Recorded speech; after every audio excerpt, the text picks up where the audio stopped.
Hey guys, we got an O2 sensor tips video.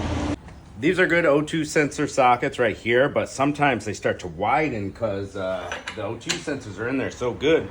As you put torque on it, this widens. Good tip, get your socket on there, put a vice grip around it so it stays nice and tight, and then turn it. We're not using that today. We got our 7/8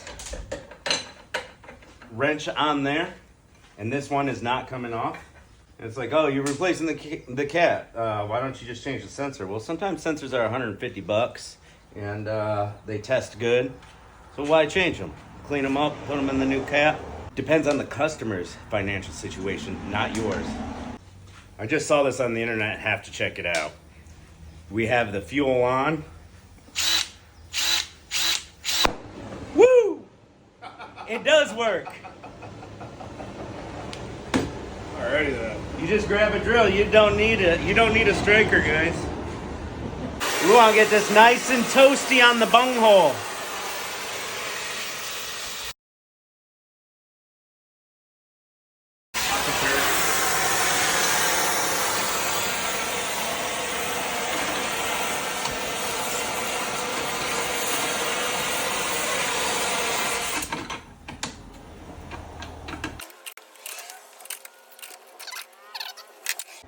But when you do finally get your O2 sensor out, let's see if we can get a good focus on this one.